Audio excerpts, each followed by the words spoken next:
o Brasil está cheio dessas histórias. O duro é a gente criar, a gente, sensu lato, né, a gente pensador, todos nós, cidadãos, elaborarmos um modelo que atenda a todo mundo. Né? Então, eu, quando penso, não posso pensar em São Paulo. São Paulo está fácil. Tá fácil. Tá fácil. Não é à toa que você falava, qual é o impacto? São Bonito, Paulo tá você fazer em São Paulo, quero ver você fazer. Mas você fazer lá. Então, às vezes eu vejo pessoas tendo mandado, mas isso aí não se aplica. Mas a gente precisa criar algo que seja eficiente. E aí vem o CIV. Porque você vive, o mundo inteiro discute, a Organização Mundial, a OCDE, discute a dificuldade, a escassez de profissionais de saúde, porque eles buscam cada vez mais os grandes centros pelas facilidades para compor sua família, para reger suas escolhas, né? É ali onde estão as residências, para ele as residências em saúde, sensu lato, né? E eles então a gente tem uma dificuldade de prover profissionais de saúde nos lugares mais remotos, né? Mais rurais. Então, você tem que criar mecanismos de levar acesso à saúde independente de qual profissional esteja lá. Então, existe um grande movimento mundial chamado de task shifting ou de task sharing, né? Que seria o compartilhamento de tarefas em saúde, que é aquele momento em que você abre mão de algumas tarefas mais simples para que sejam realizadas por um outro profissional para pacientes que precisam disso, porque não é possível prover um profissional específico para aquilo. Então, essas experiências de task sharing, né, que é a divisão, o compartilhamento, o task shifting, que é você efetivamente passar para outro profissional, é o que a Organização Mundial da Saúde provê. E o CIV nada mais é do que uma experiência dessa, conhecida internacionalmente como enfermagem de práticas avançadas. É um enfermeiro que tem um conhecimento específico maior, uma habilidade em atividades específicas bem maior que o habitual e uma capacidade clínica diferenciada.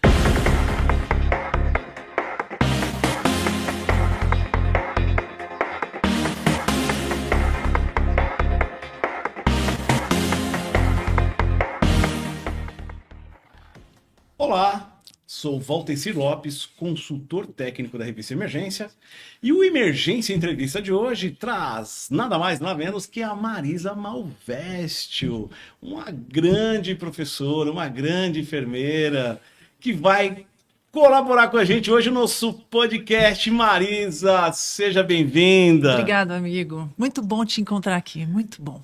Que maravilha, hein? Hoje fazemos 19 anos que nos conhecemos. Que conta é essa, cara? Muito distante. Isso é muito bom. Não falar um não pra você nunca, né? Tem que vir. Tem que vir, né? Bater papo. Ah, obrigado, Marisa. Olha, eu vou falar o currículo da Marisa. Ela não sabia, mas eu peguei, tá aqui. Ela falou, não fala não, vou falar. Ó, ela é enfermeira com pós-doutorado em enfermagem, MBA em gestão, atua na gestão de pesquisa, intervenção e educação no campo de atendimento pré-hospitalar há mais de 35 anos, é enfermeira do SAMU São Paulo, é consultora técnica e faz parte da coordenação geral de urgência e emergência do Ministério da Saúde. Isso, Marisa? Pois é, fiz parte da coordenação como consultora até 2018, fiquei um tempo fora e agora voltei para assessorar na nova política de urgência aí. Da Câmara Técnica. E autora de vários livros, colaborou em alguns capítulos, tudo, conta pra gente. Então, arredondar em 35 anos dá nisso, né? Arredondei nos 35, você arredondou uma conta nos 35, né? Que legal! E eu lembro uma coisa assim, Marisa, eu ia com umas ideias pra você, eu lembro uma vez que eu fui com umas ideias assim, né? Eu chegava todo empolgadão, isso tem anos atrás. Eu chegava com você fazia assim pra mim, vou tecer, espera. Qual é o impacto? Qual é o impacto? Suas ideias são boas, mas qual é o impacto? E eu faço isso com meus alunos até hoje. Quando os caras veem, pera, qual é o impacto? Segundo a Marisa Malvestio, qual é o impacto? Pois é, tem muita coisa boa que a gente pensa, eu chamo muito, tem muita gente deuda, né? Que tem um monte de ideias, mas a gente precisa avaliar o que é possível, o que é custo eficiente, né? O que tem impacto efetivamente no sistema de saúde. E a gente hoje trabalha com sistemas de saúde, né? Então não pode mais ser a gente não pode mais ter coisas isoladas. Isso diariamente, né? São boas ideias, mas são... Boas ideias. Hoje conversei com um amigo queridíssimo, amigo nosso também, de Santos, sobre uma ideia excelente de pesquisa. Ele, Marisa, é tão bom conversar conversar com você. Eu falei, acho que não é que é uma questão boa, é só a gente vai clareando as ideias, né? E juntos a gente fica melhor, né? Foi fantástico. Que legal. Marisa, a história, você falou 35 anos, assim, é uma história maravilhosa, linda. Sou suspeito para falar de você, você é uma pessoa conhecida no Brasil inteiro, muito especial. Você não tem uma pessoa que não lembra de você. Alguns alunos que eu cito se emocionam, até, foi minha professora, não sei o quê, nossa. E falam assim com aquela coisa de currículo, né? Nesses 35 anos, Marisa, como é que foi? Cara, eu sou apaixonada pelo pré-hospitalar. Mas eu não comecei no pré-hospitalar. Comecei como enfermeira trabalhando numa atividade junto às creches, assim que eu me formei. E o mais interessante é que eu me formei muito jovem, muito. Eu entrei na faculdade muito jovem, porque eu entrei na escola muito jovem. Aos 20 anos eu estava formada e fui trabalhar com uma área da prefeitura que cuidava de creches. Rapidamente eu fiz um concurso público para me efetivar na prefeitura e tive a opção de escolher entre o hospital e continuar onde eu estava. Aquela foi uma das decisões que eu me lembro até hoje, no carro, com a minha mãe e meu então noivo, né, para decidir, ficar no hospital. Eu podia decidir, eu estava numa posição muito privilegiada ali para escolher. E escolhi ir para o hospital. Foi a melhor opção que eu fiz, porque um ano depois eu recebi um convite para organizar um atendimento de urgência que era feito nos hospitais. Então, olha como acontecia. Ambulâncias que ficavam nos hospitais, quando tinha um chamado telefônico que chegava no telefoninho do hospital, lá o telefone fixo do hospital, alguém ligava ali no hospital. A ambulância saía com 2 profissionais que eram do hospital. Então, era o condutor e mais um técnico, o enfermeiro, era quem estava disponível. E aí o convite veio para mim para organizar isso, para a gente treinar essas pessoas. E veio de ninguém menos do que hoje o Dr. Carlos Eide, que na época era para mim ele era uma sumidade, era o secretário, o correspondente ao secretário de saúde, e esse convite veio dele. Então, ali, eu falo que essas escolhas o Eide vai estar conosco hoje também. Coisa boa, você vai ver, ele é fantástico, uma pessoa fantástica. Fantástico. E ele que estava ali nesse início das minhas decisões. E a gente fazia pré-hospitalar com as ambulâncias brancas que estavam dentro do hospital. E, eventualmente, eu não conseguia ninguém para atender, e eu mesmo. Tem tu mesmo, né? Como é que é aquela história? Tem uma ambulância aí desse? Era eu mesmo que ia. E a paixão começou dessas pequenas experiências. Era assim que a gente fazia. Até que, justamente, o Dr. Carlos Eide organizou isso. Talvez a gente converse disso mais, você vai conversar com ele. Claro. Ele organizou muito melhor, começou a pensar no sistema. E a gente entrou, então, com treinamento, com ambulâncias dedicadas, com equipes dedicadas, e o cenário mudou até chegar no que a gente tem hoje. Então, eu digo que eu estou no SAMU antes dele chamar SAMU. Então, é muito confortável para mim falar dele, falar bem e falar mal. Falar dos desafios que ele tem, falar das coisas que a gente precisa enfrentar ainda. Para mim é tranquilo. Eu estava lá, eu vi passou pela minha frente. Passou em todos os estágios. Exatamente. Ajudei, desajudei, atrapalhei. A gente acho que mais ajudou, né? Mais ajudou do que comprometeu. Foi uma paixão, né? Você vê o que era e o que é hoje, né? Um sistema, né? Um sistema comparável aos maiores sistemas do mundo, com resultados importantes, desfechos importantes. Hoje, no SAMU de São Paulo, a gente está com indicadores de retorno à circulação espontânea no pós-parada impressionantes, né? Impressionantes. Fruto da dedicação de muitas pessoas, mas prioritariamente do investimento que foi feito no SAMU. E esse investimento é de toda a ordem, né? De gestor, de capacitação, né? De educação permanente. Então, os resultados que você vai vendo no sistema, por isso eu dizia para você, não, qual é o impacto? Qual é o impacto? Até hoje eu continuo assim. Não, espera um pouquinho. Qual hoje, é o impacto? Hoje a gente vê. Realmente, esse seria um ótimo impacto, né? Ver as pessoas retornarem. Eu sempre fazia a missão de casa antes de abordar você. Eu falei, deixa eu estudar um pouquinho. Isso, se eu posso perguntar isso, agora acho que eu vou, agora eu tô pronto. Você é fantástico. Mas é isso, eu vi ele nascer, ele nasceu. Eu brinco com os meus alunos, eu falo assim, e o trem da sua vida já passou? Porque o meu trem foi aquela oportunidade, né? A oportunidade de... E eu me lembro, o Dr. Carlos Eide perguntou assim para mim, ele achou que eu era, olha a frase que ele usou comigo, num curso de primeiros socorros que nós fizemos lá no hospital. Ele falou assim para mim, olha, eu acho que você leva jeito. Ele falou para mim, eu acho que você leva jeito. Você sabe inglês? Eu falei, Yes. E usei 50% de todo o inglês que eu tinha. O outro 50% era no, né? Não. E eu falei, não, mas eu posso melhorar. Ele falou, não, a gente vai trabalhar, vem um pessoal do Canadá aí, vou colocar você num curso. Vem o pessoal do Canadá, uns paramédicos fazer um curso, e eu acho que vai ser muito legal para você, você pode ajudar muito. Olha só. Que coisa, Olha essa só. história. Eu não sabia dessa história. Essa Então, aí... posso voltar? Puxa, essa história é fantástica. Essa eu não sabia. Então, vou te dizer, quando eu entrei na escola, eu tenho 2 irmãos muito mais velhos do que eu, e eu queria porque queria ir na escola. E a minha mãe falou, olha, para a professora lá da escolinha do bairro, olha, nossa, ela quer ir na escola, ela fica me perturbando, ela chora quando os irmãos saem para a escola, não tem uma aula que ela possa assistir. Aí a professora, tá bom, vou colocar ela aqui. Né? E eu tinha, sei lá, 5 anos. E aí, olha, ela não vai passar de ano, ela vai continuar a turma, só se valer muito a pena a gente passa ela de ano, né? E aí conta a minha mãe que eu falo, deixa ela ir para frente, quem sabe ela não se dá bem, né? Fui para frente, fui para frente. Até o doutorando falou assim, acho que você leva jeito também. Eu vou deixar você fazer o curso. Acho que eu estou cheio de gente, cheio de pessoas vibradoras que vibram a meu favor e ficam me dando essas oportunidades. Mas essa energia sua é sensacional. Começo com uma pergunta da Portaria 2048, se você me permite resgatar essa frase que é, acho que 3 vezes escrita lá dentro, né? E aí eu faço resgato e faço a pergunta em seguida. Medicina de emergência não é especialidade de médico ou enfermeiro. E a atenção dada na graduação é bastante suficiente. Essa estava escrito lá em 2001. Muitas vezes. Como você vê isso hoje? Hoje a gente está um pouquinho melhor. E eu só ratifico essa informação. Ela não é de ninguém, ela é de todas as profissões da saúde. A urgência é da saúde, primeira coisa importante, ela é da saúde. Ela é da saúde em muitos lugares do mundo, né? Então, ela não é militar, ela não é... Todas essas agências, elas trabalham, elas estão junto conosco, né? Mas é uma área da saúde, efetivamente, e acho que todos os profissionais têm seu papel. Os profissionais, todos, os que estão na atenção domiciliar, precisam atender as urgências de baixa complexidade da atenção domiciliar, quando estão lá com seus idosos, com seus pacientes que estão sendo cuidados em casa. A atenção, não só a atenção domiciliar, mas a atenção básica de saúde, aquele colega médico, o fisioterapeuta, o nutricionista que está ali, precisa lidar com essas urgências de baixa complexidade.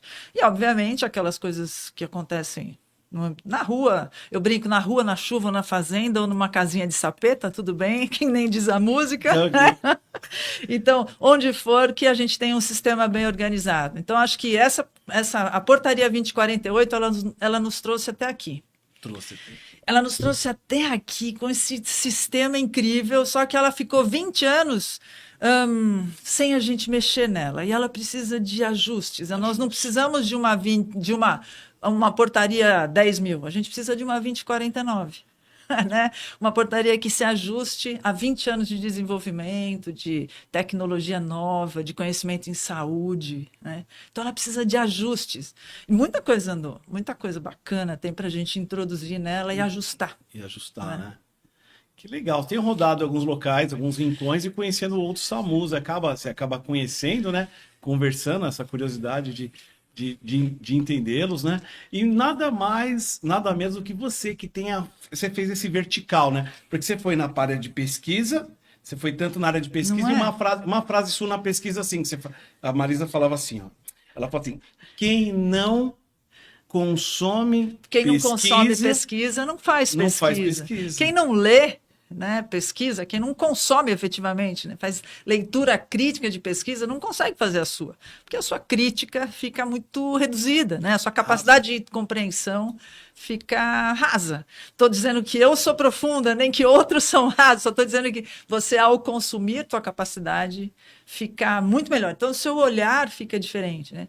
E o que é interessante é que eu ajoelhei no chão, fiz gestão, dei aula e fiz pesquisa. E não pense que isso foi de uma escolha deliberada, não. Foram contingências do momento, porque eu sempre fui uma servidora pública, e o servidor público sabe que a cada X tempo, né, ele vai passando por diferentes áreas. Então, ele vai para assistência, ele vai para gestão, quando enxergam nele uma possibilidade de melhoria, ele volta para assistência quando entra alguém que não vai com a cara dele, ou que tem uma certa restrição ao seu método de trabalho, ou então que tem outro olhar. olhar sobre as coisas, a gente tem que entender isso.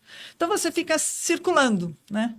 E eu me lembro quando veio a pandemia, que eu estava na atenção, na assistência. Veio a pandemia, eu fiquei 2 anos da pandemia na assistência. E faleceu meu pai, eu estava um pouquinho cansada já, foi bastante pesado. Eu decidi me aposentar com 30 e poucos anos, já tendo ultrapassado o tempo necessário. Falei, eu vou ajudar a enfermagem, que o CIV não saía, né? Que acho que é um assunto nosso. Já está faltando. Não adianta eu ficar aqui ajoelhada no chão. Eu ajoelhada no chão, eu vou ajudar o paciente que eu estou ali cuidando. Efetivamente, isso me dá um prazer imenso. Não era a sua missão real. Mas eu não vou ajudar ele aqui. Eu quero voltar. Com essa experiência que eu tive ali, eu consegui voltar a enxergar diferente e fui fazer o pós-doutorado. E aí consegui colocar minhas ideias em artigos que aí ajudaram as pessoas a pensar também. Essa é a história, né? Você vivenciou ali a assistência, vivenciou a educação, vivenciou a pesquisa. Aí parece que as coisas fluem, as ideias, elas encontram um caminho. Já que você puxou, e o CIV? Como é que ficou? Ele foi, voltou, ele fica, ele vai? Depende, você quer onde? Falar do CIV na Espanha? Com dois enfermeiros e um técnico, talvez a gente possa falar. A gente pode falar também do CIV em Portugal. Vamos? Do CIV em Portugal, um técnico de emergência e um enfermeiro, mais o condutor. Talvez a gente possa falar do CIV na Tailândia. Quer falar do CIV na Tailândia? Não. Ou na Suécia? 2 enfermeiros na Suécia. Talvez a gente possa falar, já sei do que você quer falar. Você quer falar do CIV, que é o suporte intermediário de vida. Então, a presença do enfermeiro, que é a grande característica do CIV, a presença do enfermeiro dentro de uma unidade pré-hospitalar. Quer falar do bombeiro de Los Angeles? Pois é, o bombeiro de Los Angeles tem enfermeiro lá na unidade deles. O bombeiro de Los Angeles, que é o responsável pelo serviço público de pré-hospitalar na cidade de Los Angeles, que é maravilhosa, eles começaram a perceber que o número de pacientes com intoxicação por drogas ilícitas, K9, fentanil, era muito alto. E que a capacidade deles de lidar com esses pacientes era muito limitada, porque eles não tinham competências em saúde para avaliação clínica desses pacientes. Eles também começaram a perceber lá em Los Angeles, os bombeiros de lá, começaram a perceber que tinha muito idoso, o número de idosos na cidade estava subindo muito. Eles então optaram, a solução não está na nossa competência, a solução está na competência em saúde. E eles começaram a procurar quem eles colocariam na ambulância, eles optaram pelo enfermeiro. O CIV nada mais é do que uma experiência de implementação do enfermeiro na assistência pré-hospitalar numa unidade onde ele organiza o modelo assistencial. E foi o que fizeram lá em Los Angeles. Então, é desse que você quer falar? É desse? Não, do nosso. Olha só, aqui no Brasil a gente também fez essa opção. Assim como nesses lugares todos, né, era uma questão de melhorar a capacidade da primeira equipe que chega. Esse é o grande mote do CIV. A maior parte dos países no mundo, eu diria que 100%, porque esse é um modelo pré-hospitalar, é um modelo de dupla camada, né? Você tem uma camada que é mais presente operacionalmente no sistema, mais presente nos territórios, que é o suporte básico. Então, geralmente é uma equipe ou militar treinada, então os bombeiros, ou então especificamente treinados paramédicos, ou profissionais de saúde treinados. Na formação deles, né? MT1, MT2, MT3. Exato. Então, eles fazem Canadá, um pouco diferente. Isso, varia um pouquinho entre os países, mas, basicamente, essas equipes, que geralmente têm bastante competência, salvam muitas vidas, elas estão mais presentes no território, mais capilarizadas. E aí, se elas se depararem com um paciente cuja necessidade de saúde seja para além do que eles são capazes, eles chamam uma dupla camada, que vem ou de helicóptero, ou vem, né, sabe-se lá como, ou vem numa dupla camada terrestre mesmo, né, que é o avançado, que aí pode ser só médico, só enfermeiro, ele tem vários modelos, mas basicamente é sempre em dupla camada. O que se percebe hoje nos países, nesses países que estão estudando seus modelos? Você tem uma primeira camada que chega com mais capacidade de execução, é mais valoroso, mais custo-eficiente. E bom para o paciente e bom para o sistema. Uma coisa custo-eficiente é bom para o sistema. E uma coisa que leva mais capacidade, o paciente tem um resultado de acesso resolutivo muito melhor. Muito melhor. Conclusão, esses países estão mudando e aumentando a capacidade da primeira equipe que chega e mudando a forma como a equipe que chega em dupla camada efetivamente chega. Então, helicóptero ou VIR, que então você aproveita melhor, né? Porque há uma escassez de mão de obra que está cada vez mais preocupante no mundo inteiro. Então, não adianta você encher de ambulâncias um sistema pré-hospitalar. Então, hoje eu gosto de sistemas, né? Eu falei para você, em alguns lugares, eu gosto de estudar sistemas, porque, deixa eu te dizer, a solução não está numa invencionice que alguém dorme e acorda com a ideia. A solução está em a gente estudar o que os países estão vendo e a gente estão fazendo, estão estudando, estão implementando, e a gente escolher um bom modelo para o nosso sistema, que é muito típico. Lá no início da década de 90 foi assim também. Foi um modelo que teve que ser escolhido, né? E foi engraçado porque uma turma muito, muito bacana, muito legal, foi para Chicago e uma turma foi para Toronto. Uma turma foi estudar Paris, o modelo paramédico de Paris. Quer dizer, a gente fez o certo, mas cada um foi para um lado. Cada um foi para um lado. Mas foi legal, porque também a gente transformou todas essas experiências em modelos, né? Então, aí quem foi para Chicago fez um modelo mais parecido com o modelo que tinha lá. A gente tem a regulação, que é tipicamente uma escolha do modelo francês, né? Muito característico. Uma vez a gente estava numa mesa, sentado no Expo Emergência, lá no Zido de 2009, faz tempo, 2011, que acontece em ímpar, né? Inclusive, Expo Emergência, 26, 27, 28 de agosto. Nós vamos estar lá. Vamos estar lá. Conta do seu evento. Como é que é o seu evento lá? Nós vamos ter o nosso seminário de APH. Nós vamos ter o nosso seminário de APH para discutir coisas do pré-hospitalar, discutir o atendimento aos acidentados, um dia de trabalho intenso, não perca. Nós vamos fazer 26, 27, 28, eu não sei o dia exatamente do seminário. O seminário, a gente vai ver o dia ainda. Porque eu sei que nós estamos discutindo, né? Então, assim que a gente soltar essa informação, só reserva o seu dia aí, 26, 27 e 28 de agosto, estou olhando na colinha ali, Expo Emergência. Aqui no Espaço Imigrantes, né? Espaço Imigrantes. É isso aí. Show de bola. Então, Marisa, e o CIV no sentido assim, por exemplo, uma vez a gente estava no Expo Emergência, as palestras estavam maravilhosas, os temas estavam maravilhosos. E aí uma pessoa lá, ele morava numa área na região do Amazonas, nem não era Amazonas, não sei se era a região de Tefé, um local muito distante do Amazonas, para chegar lá, chegava só de barco, ou mesmo, ou helicóptero, avião. E eu lembro-me que ele, em dado momento, ele viu, e não foi de chacota, ele não falou de chacota, não falou ofendendo ninguém, ele falou com curiosidade mesmo, com aquela pergunta dele, e nós estávamos falando de transporte. A mesa estava falando transporte, emoção, equipamento, vem aqui. Aí ele pergunta e fala assim: o pessoal está falando de moto, não sei o quê. O painel falando um monte de transporte. Aí de repente ele fala: eu transporto a vítima, que eu tenho um jegue, um cavalo, um jegue, e transporto assim. Eu gostaria de saber se está certo. Uau! Quando ele fala isso, a mesa cala. Na verdade, a mesa não calou. A plateia inteira, ela se cala. Porque a gente não sabia como responder. Ele sabia que ele estava certo, mas não sabia como responder. Olha só que barato. Não é nem sobre estar certo ou se está errado, né? Vou te dar um número. Eu sou dos números, eu gosto muito. Eles explicam muito das nossas dúvidas e por onde a gente tem que ir. Olha só. A gente tem hoje aproximadamente 86, 87% da área do Brasil coberta pelo SAMU. 5.500 municípios? 5.500, 86%. Então, vamos corrigir, 86% da população. Eu vou fazer uma correção e é necessário. 86% da população. Mas só que a gente tem uma concentração de população nas regiões das capitais, nas grandes áreas urbanas dessas capitais, algumas áreas específicas, áreas rurais específicas.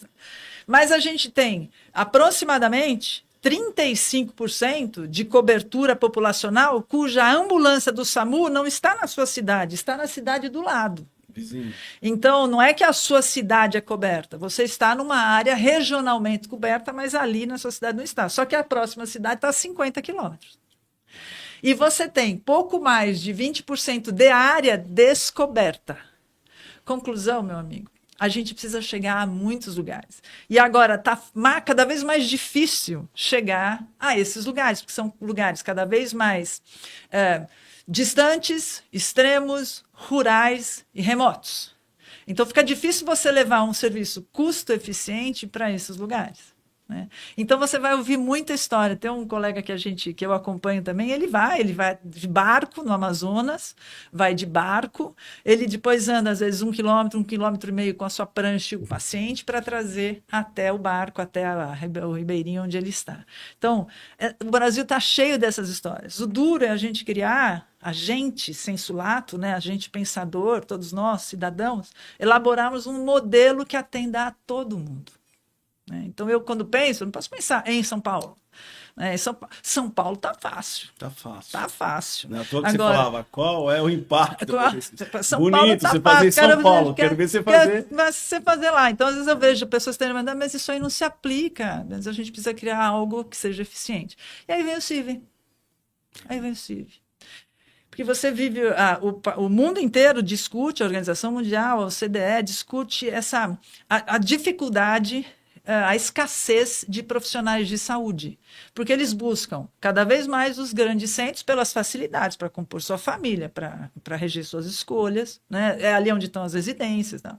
Para ele, as residências em saúde, sensu lato, né?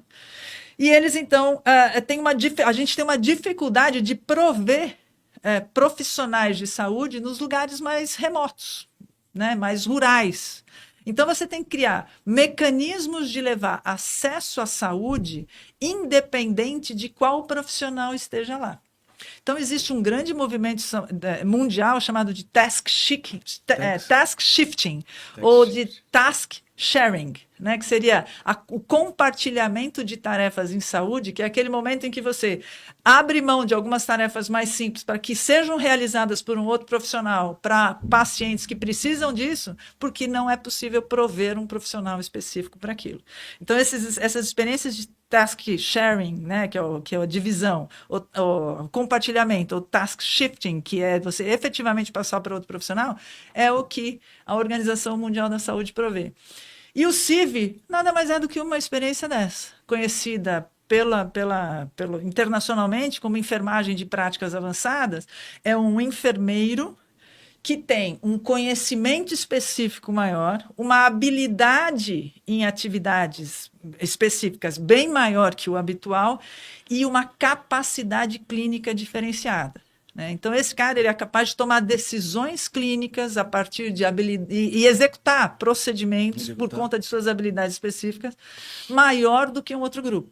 É o mesmo que o enfermeiro obstétrico, é o mesmo que o enfermeiro da PS que faz uma consulta de enfermagem na PS. Um enfermeiro de UTI. Um enfermeiro de UTI, que são habilidades muito específicas, que são uma enfermagem de práticas muito avançadas e que no pré-hospitalar seria esse cara responsável pelo suporte intermediário de vida. Por que ele entra na ambulância e melhora essa capacidade da ambulância? Porque a hora que ele entra junto com o técnico e o condutor, ele aumenta a capacidade de execução daquela equipe. Então, a gente está falando de manejo de via aérea, de execução de alguns procedimentos, de manejo de abordagem medicamentosa sob regulação. Então, não é exatamente de forma autônoma que ele executa isso, mas sob regulação, sob contato, sob protocolos. Então, é efetivamente direcionado para aquela atividade dele. Então, imagina, você chega num paciente hipoglicêmico hoje, você corrige a hipoglicemia. Nossa, mas é tão simples. Alguns básicos fazem isso no Brasil inteiro. Em São Paulo, não. São Paulo, a gente não corrige. O básico não corrige, está começando agora. Imagina você ter uma melhor avaliação do AVC. Imagina você iniciar com o AS na dor no peito. Imagina você ter um enfermeiro que faça uma leitura e detecte uma supra-DST, ou que perceba um ritmo... Vocês estavam discutindo isso lá no final da década de 90, isso, né? Rapaz, há um tempão, mas a gente vai ficando melhor, né? Mas é o mínimo que a gente pode esperar. A gente conseguiu, né? Foi isso que a gente estava falando que vocês iam conseguir, né? Foi, né? Pois foi. E aí vem uma disruptura absoluta que foi o Covid, né? Que aí a demanda por processos em saúde aumentou muito. Então, aí a falta de profissionais de saúde, a indisponibilidade de profissionais fez com que a tal da divisão das tarefas, do compartilhamento, task sharing, né, precisou ser feito. E isso no mundo inteiro. Então, aí o que vieram? O COFEN entendendo, não, o enfermeiro pode sim manejar um ventilador mecânico, o enfermeiro pode sim caracterizar uma morte óbvia, o enfermeiro pode sim fazer um manejo de via aérea, pode sim fazer uma abordagem medicamentosa sob protocolo sempre, sob regulação sempre.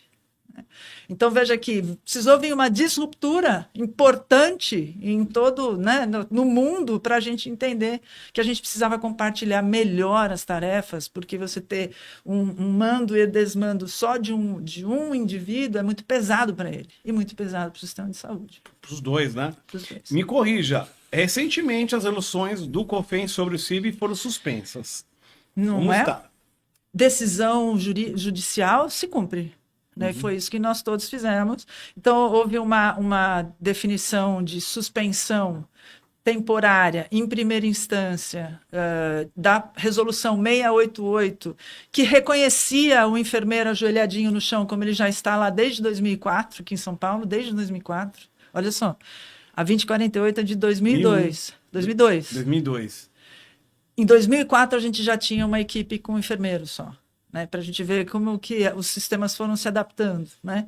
Mas essa decisão judicial veio para suspender a resolução 688 e a 718, que tratavam basicamente, a primeira, o COFEN reconhecendo o enfermeiro na composição do suporte intermediário, foi a primeira vez que se falou em suporte intermediário, antes se falava o enfermeiro no atendimento pré-hospitalar, e também uma suspensão da abordagem da lista de agravos tempo dependentes, onde a abordagem medicamentosa era reconhecida pelo COFEN. Né? Então, a decisão judicial se cumpre, assim foi cumprida, elas foram suspensas e seguimos. A questão é que a nossa lei do exercício profissional, que é de 1986, ela fala que a gente pode seguir protocolos institucionais. Ela também fala que a nossa lei do exercício profissional, a lei do enfermeiro, né, da enfermagem, e fala do enfermeiro, do técnico, do auxiliar, ela fala que a gente pode, além de seguir protocolos, a gente é responsável pelo cuidado ao paciente crítico. Então, no CIV, a gente não estaria fazendo nada do que seguindo os protocolos conforme previsto na nossa lei do exercício profissional, abordando os pacientes críticos dentro dos nossos protocolos, atuando sobre a mais absoluta legislação do país. Né? Fora isso, a gente tem outras resoluções, como a 641, que trata do manejo de via aérea, outras resoluções que tratam de abordagem de observação do paciente em morte óbvia, então a capacidade do enfermeiro em enxergar os sinais, os poucos e parcos sinais de morte óbvia e definir a morte óbvia e com a ajuda da regulação. Quer dizer, embora a 688 tenha sido suspensa, outros documentos legais amparam. Né? Fora isso, o enfermeiro pode estar dentro da ambulância, porque o Cadastro Nacional de Estabelecimentos de Saúde, o CNES, o CNES, como alguns chamam, né? O CNAI, tem gente CNAIS, aquelas coisas, aquelas siglas. Ele permite a inclusão do enfermeiro na equipe. Quer dizer, então, o que fez o Conselho Federal de Enfermagem foi extremamente louvável. Ele reconheceu que o enfermeiro estava ajoelhado ao solo, fazendo cuidados ao paciente crítico, e amparou esse colega, porque ele já, na pandemia, a gente trabalhou muito, e trabalha até hoje. Né? Hoje a gente tem o chamado CIV, né, que nada mais é do que o enfermeiro no atendimento pré-hospitalar, num modelo assistencial onde ele é protagonista, em quase todos os estados. Então, a gente tem no Sul experiências fantásticas, a gente tem aqui em São Paulo, no Rio de Janeiro, a gente tem na Bahia, a gente tem em Minas serviços fantásticos que hoje baseiam. Hoje, São Paulo tem mais de 30 ambulâncias com suporte intermediário de vida, onde o enfermeiro protagoniza uma modalidade assistencial. Que maravilha. Você falava eu vou falar a palavra, me corrija, de concessionária, que não é concessionária, que é quando você tem uma cidade, aí você tem vários SAMUs. São serviços... são serviços regionalizados. Né? A regionalização é uma premissa do SUS, né? Uma diretriz do SUS, que é para viabilizar os processos. Né? Comum, na verdade, é uma premissa do SUS. Né? E os serviços trabalham, assim como qualquer serviço no SUS, o SAMU, um dos componentes aí da política de urgência que faz parte do SUS, ele trabalha em processos regionalizados. Então, várias cidades que não teriam condição de abrir uma central de regulação, elas se unem num processo que é civil, político, econômico, elas se unem para organizar para organizar sua central, suas viaturas, elas iniciam, obviamente, o SUS tem várias instâncias que são respeitadas, passa por um processo decisório interessante, mas complexo, e aí se faz esse SAMU regional. Né? SAMU regional. Vi com o Rogério, que é um colega lá de Minas, né? Ele falando até com animais peçonhentos, esses medicamentos, eles vencem, né? Muitas vezes não utilizado, então eles acabam deixando numa área, tudo não centralizado nos hospitais, né? Fazendo um teste lá com eles. E onde ele ficava com uma viatura específica para com acidentes com animais peçonhentos, que ele deslocava de um ponto A a um ponto B, mas que se não gerassem, acho que 1 ou 2 horas, né? Ela tem uma divisão para isso, né? Essa abordagem medicamentosa desses acidentes, o FID e tal. Porque estavam vendendo muito esses medicamentos, né? E aí é um problemão. Mas isso tudo é muito bem gerenciado pela vigilância no SUS. Muito bem gerenciado. E o SAMU também. O SAMU está fazendo a parte dele também. Que maravilha. E a história marcante aí? O que você tem de história marcante na sua vida aí? Que foram várias histórias, né? Cara, Um perrengue. Perrengão foi atender o primeiro acidente da TAM, né? Aquele acidente da TAM é um perrengue que eu não esqueço nunca. Aquele acidente que houve com o avião da TAM, um Fokker da TAM, que caiu a pouco mais de 100, 200 metros da cabeceira ali E foi interessante porque uma equipe coordenada pelo Dr. Carlos Eide, aqui, então, um atendimento pré-hospitalar, um SAMU, PH 192, a gente treinava as equipes de voluntários do Corpo de Voluntários do aeroporto. Você não estava nisso, não? Eu tive uma reunião dessa, que foi do lado... Participando, não foi na Cruz Vermelha essa reunião? Alguma coisa. Eu fui nessa reunião, acho que 2 semanas depois. O lance foi o seguinte: a gente fez o curso, eu vou ficar devendo a data, porque é impossível para mim você pegar de sopetão assim. Não lembro essa data. Mas a gente fez o curso com eles, era um curso de 2 semanas, e culminava num exercício simulado de incidente de múltiplas vítimas, que era feito ali num cantinho perto dos bombeiros ali no aeroporto. Foi feito simulado, a gente treinou, fazia briefing, debriefing e tal, fomos para casa. No dia seguinte, às 7 da manhã, eu estava no SAMU, acidente no aeroporto. Putz, olha, só porque a gente estava fazendo um monte, eles querem testar a gente hoje. Testar, né? Você achou que era... Passou pela sua cabeça que era teste? Nunca, passou pela minha cabeça que fosse teste. Foi e a gente estava muito perto. Não? Foi, despacho, né, de emergência. Nós fomos e eu, na verdade, não estava para a equipe, eu estava na gerência daquela equipe, uma base no Ipiranga. E todas as equipes próximas se dirigem para o local. Eu falei, ok, mas, puxa, a gente vai sair de emergência num negócio, não era para sair assim. Eu estava achando que aquilo era, de fato, era improvável, né? E quando a gente viu a fumaça, porque a gente estava no Ipiranga, mal nos afastamos ali da base, chegamos já a caminho, já percebemos. E a hora que eu cheguei, e estava lá com o condutor, a hora que eu cheguei, eu fui uma das primeiras equipes a chegar, que realmente nosso condutor foi muito ágil. Mesmo a equipe do Jabaquara chegou um pouquinho depois, porque, na verdade, eles estavam ocupados em atendimento e a gente estava disponível, então eles acabaram tendo um atrasinho em função do atendimento que eles estavam fazendo. Eu sei que nós chegamos quase juntos e a hora que nós chegamos, descia a distância, o combustível passava, né? Ela descia, porque era uma pequena descida, assim. E aquilo me assustou e fui ao rádio e do alto da minha empáfia, né? Peguei o rádio e central, perdi a voz assim, central, cara, caiu um avião, sabe assim, porque eu não conseguia organizar o meu pensamento aí. Calma, Marisa, passa. Aí a gente tinha acabado de fazer isso, a gente treinava para isso, não é como o treinamento que a gente faz hoje, né? Era um pouco menos denso do que hoje, né? Menos consistente do que hoje a gente faz. O conhecimento naquela época era menos consistente sobre MVs nas equipes de saúde do que hoje a gente tem. Estava muito concentrado esse conhecimento nas equipes militares, nos bombeiros, que sempre foram protagonistas nisso. Então, para avisar a minha equipe, fui alvo de uma... Fiquei em branco, me assustou.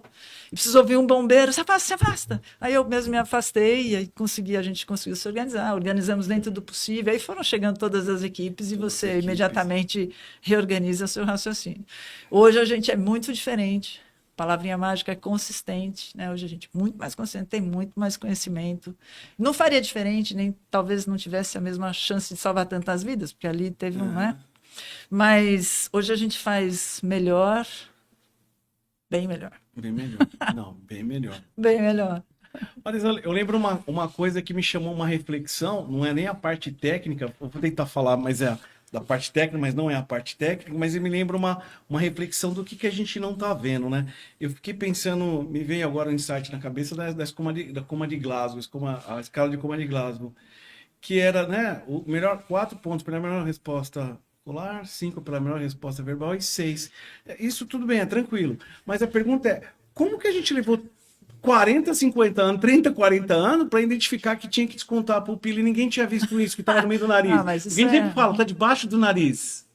Esse estava aqui, no meio. E como que ninguém percebeu isso? Neurologista do mundo inteiro, ninguém percebeu que tinha que descontar essa pupila. Você O poderia... que mais a gente não está vendo? Tem um monte de coisa que a gente não está vendo. Tem um monte de coisa que a gente até vê, mas demora para decidir, né? Eu brinco que aquela história do queijo suíço, do erro em saúde, né? Que são, Matriz Randall, não é?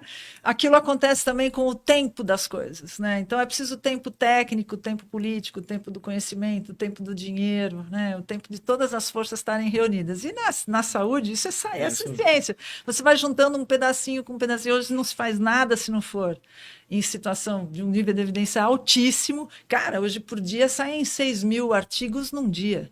É muito interessante o que você traz. Porque eu vivo falando, gente, precisamos incorporar melhor o Glasgow P nas nossas vidas, né? Porque não pode estar num grupo de pessoas só. Mas é difícil você incorporar o Glasgow P para alguns serviços. Você precisa treinar as pessoas a fazer essa leitura, interpretar. Que é difícil. Isso acontece. E às vezes eu vejo algumas pessoas vêm no SAMU, 3 mil pessoas, um transatlântico SAMU de São Paulo, 3.500 pessoas, ou qualquer SAMU regional, grande. 3.500? Pois é, o SAMU de São Paulo, 3.500, 3.800 pessoas, e eu não falo só por ele, falo pelos SAMUs que eu conheço por aí, 2.000, 3.000 pessoas. Aí vem alguém e fala assim, nossa, você viu o que saiu hoje? Saiu isso aqui, ó. Agora a gente dá 3 pulinhos, não faz só 2 pulinhos, agora são 3. Cara, saiu quando isso? Ontem. Olha, nós precisamos de um tempo para incorporar essa inovação. Então, não é de uma hora para outra. Então, nós não vamos matar ninguém de hoje para amanhã se a gente continuar fazendo 2 pulinhos até que a gente tenha clareza de como nós vamos mudar esse protocolo. Então, a incorporação de uma tecnologia que seja leve, que seja pesada, de um instrumento, E a gente fala tecnologia, pensa que tem que ser um equipamento enorme. Tem que se mexer. Mas você não consegue fazer uma incorporação tão rápida. Por isso que existem cursos e mais cursos de incorporação de tecnologia. Eu acho protocolos de treinamento muito bom, mas eles correm o risco de ter que tirar alguém de lá para pensar, porque isso é muito burro. Porque tem que tirar alguns de lá, com todo respeito, longe de querer focar. E eu aprendi isso com você. Porque eu lembro que aos 20 anos você me chamou, você deu meu puxão de orelha em mim. Você não vai lembrar, aqui embaixo eu lembrei. Aí assim, mas você falou, mas peraí, Walter, se não é bem assim, você foi nessa linguagem, peraí, ó. Protocolo é isso, é assim, é assado e tal, porque a gente quer fazer assim, né? E o protocolo, ele é interessante, é assim, quando o próprio UCOR, que é a Aliança Internacional dos Comitês de Resultação, quando você sai uma diretriz, quando você falava para mim que era impacto, eu fui entender, quando eu fiz parte do UCOR numa época aí, eu acabei sendo convidado, e aí lembrava de você, quando você falava qual era impacto, porque a gente chega naquela parte, né, porque o UCOR é dividido em delegações, suporte avançado, básico, o neonato pediátrico, o treinamento e a parte elétrica, que são 7 delegações lá.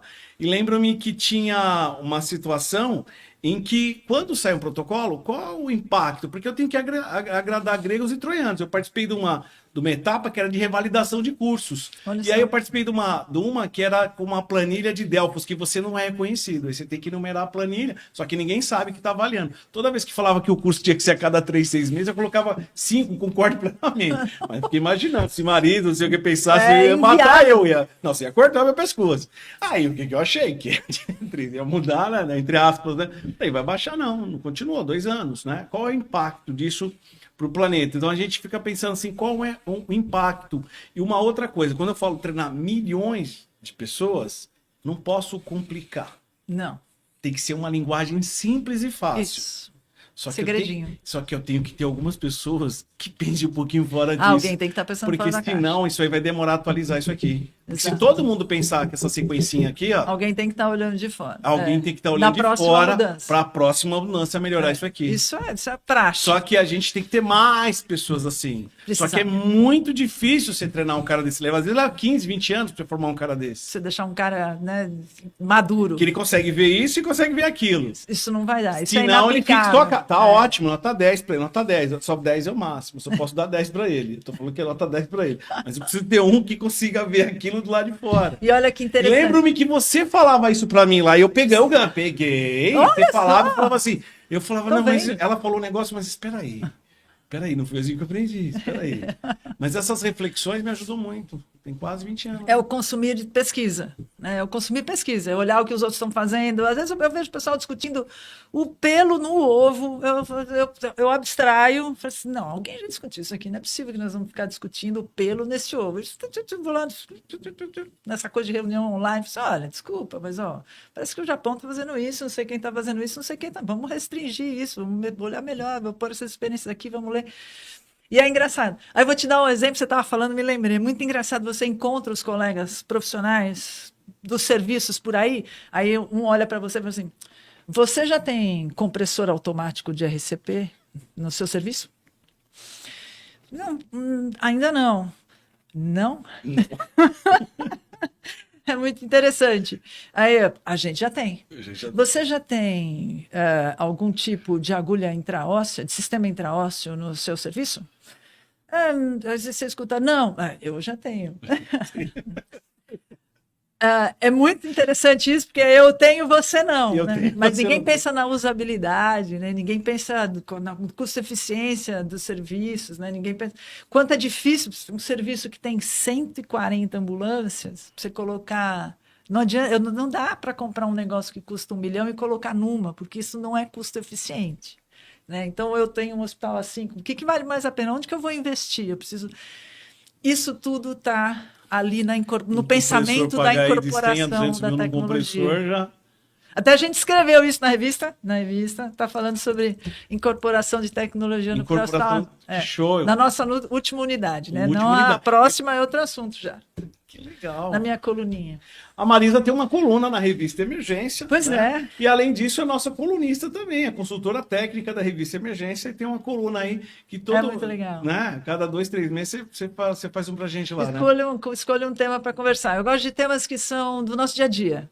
Né? Então, a gente vai falar dos acidentes que mataram alguns de nós no final do ano, né? Na próxima edição. A gente falou de incorporação de tecnologia, falou de CIV algumas vezes, falamos de regulação, de NEONEP. Então, é mais para... De NEONEP? Falamos de NEONEP aí uma vez, uma das nossas unidades aí. É legal, é bacana, ajuda a pensar. E eu gosto de dar um foco, esse mesmo foco que eu estou dando para você aqui, quem faz o quê, que país faz o quê, o que os sistemas estão fazendo, eu gosto de fazer aqui também, na minha coluninha. Dizer para o sujeito, olha, isso acontece em outros lugares já estão fazendo assim, ou estudaram a mesma coisa. Porque é para o indivíduo tirar esse olhar do próprio umbigo, olhar para outros sistemas, ter a chance de conhecer outros sistemas e começar a pensar com um olhar de fora, né? Eu não posso chegar no meu colega e falar assim, você tem compressor, eu tenho compressor e você não tem. Você tem 2 unidades, né, amigo? Eu tenho 140, eu não consigo pôr, não é custo eficiente para mim. Então, eu não vou dar essa resposta para ele, eu falo, ai, que legal. Que legal, ainda bem que eu escutei isso 18 anos atrás, me ajudou. Se eu não tivesse escutado. Às vezes, para a gente, um ajuste menor, um ajuste pequeno, mas uma reposição. ele nem está errado. Ele não está errado. Mas é que a gente precisa olhar o sistema. O macro. Precisa olhar o sistema. Para conseguir o resultado, precisa olhar o sistema. Lembro que o Arra acertou bastante nisso. Né? Não adianta Voteci. Tem que ter 1 milhão deles. Então. Quem sabe um dia a gente vem discutir RMC aqui, né? RMC. Hoje a gente está pensando, a gente está ainda engatinhando aqui na cidade de São Paulo, mas tem serviços que já fizeram um maravilhoso processo de implementação, como, por exemplo, o SAMU de BH. Está com um protocolo incrível, bem escrito, bem estruturado, bem organizado, consistente e com a rede, que esse que é o segredo. né? Porque a gente precisa avisar os russos das coisas, né? Eu não posso fazer uma coisa que seja para o meu sistema, para a minha ambulânciazinha, eu preciso conversar com os russos. Então, você implementa 140 compressores automáticos para RCP e você não comunica aos hospitais que você vai entrar com a máquina daquela, você está maluco? O que você faz? Como é que tira dessa máquina? Como é que eu tiro disso e vou arrumar quem? Para dizer, isso aqui vai ficar até aqui. Ó. Então você precisa estabelecer protocolos de relacionamento com os outros Mesmo componentes que da os rede. níveis de Assim evidência vai. deles ainda, ela é classe 2B, né? Ainda o nível de evidência é um pouco mais baixo ainda. Hashtag. Né? Hashtag, classe 2B, né? Eu lembro-me que Mas tá tudo uns bem. 18 anos atrás eu pegava esses autobusses, saía para rodava os congressos aí do Prevenor e a gente acabava levando para demonstrar como funcionava, né? Claro que é sensacional tudo, interessante você colocar, mas pode ser que em algumas situações não dá. Chegava todo empolgado, aí o pessoal do SAMU vinha e tal. A gente se empolga com a tecnologia. Se empolga. Porque qualquer coisa que venha para para ajudar, né? A gente tem uma...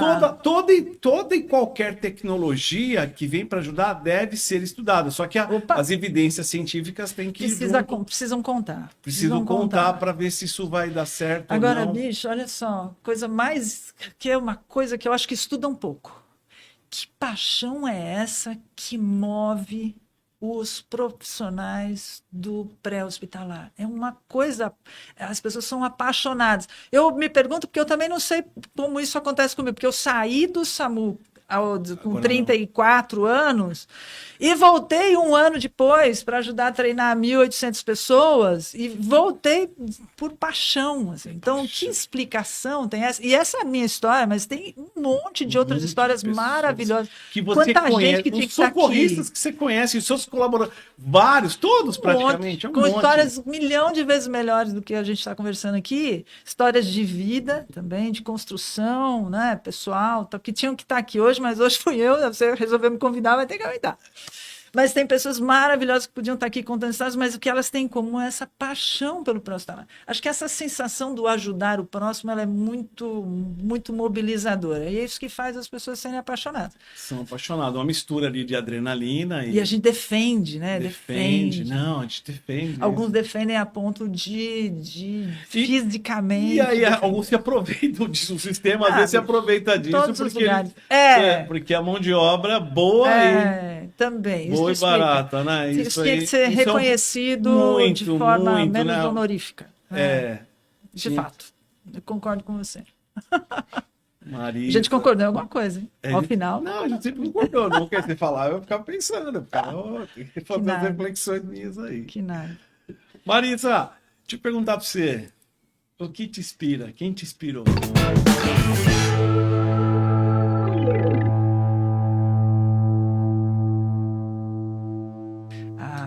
Profissionalmente. Depois você vai no, depois você vai no pessoal. Muitas pessoas depois você fala no pessoal. Profissionalmente, assim. Muitas pessoas. Histórias de pessoas de coragem e resiliência. Coragem e resiliência é uma combinação muito, muito, muito complicada.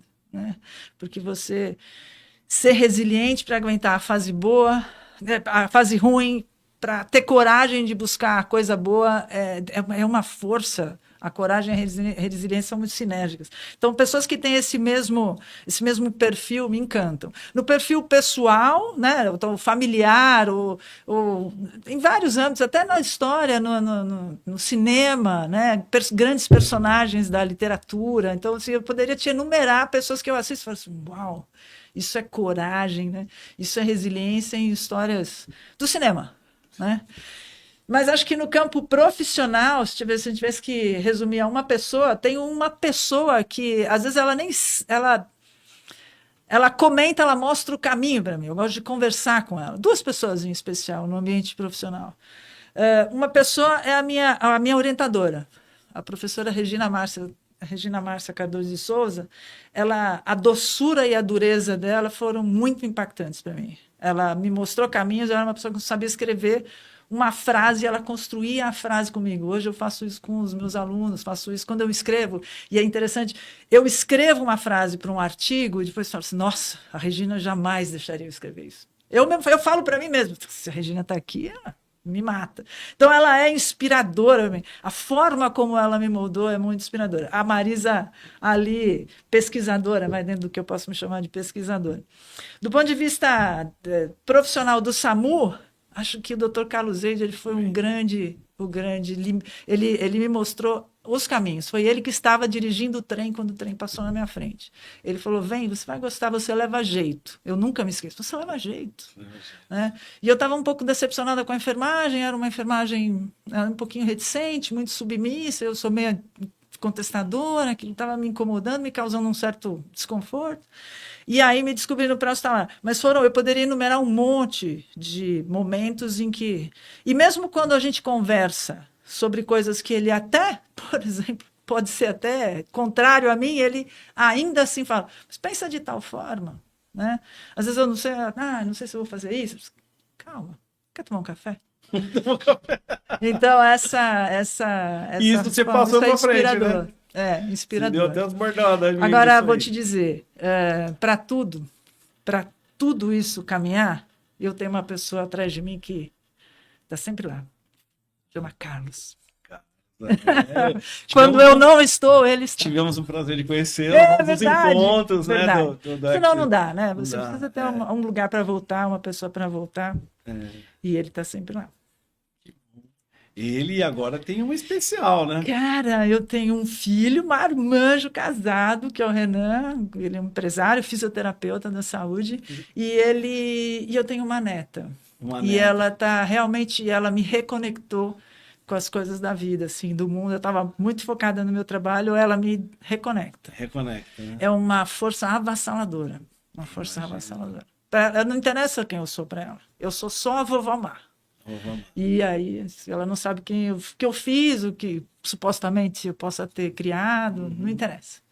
Eu sou só a vovó Mar, e ela só quer fazer as coisinhas que ela curte. Então, isso é fantástico. Fantástico, né? Ela só gosta de mim porque eu tô ali. Você tá ali.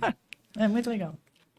Conversei com essa bela pessoa, que é a Marisa, a professora Marisa, que me ajudou também lá no passado, com os conselhos muito bons, que serviu para reflexões.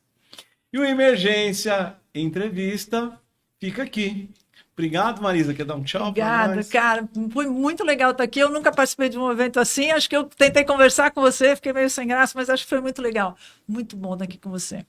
Obrigado, Marisa. Beijo. Beijo. Emocionei aqui.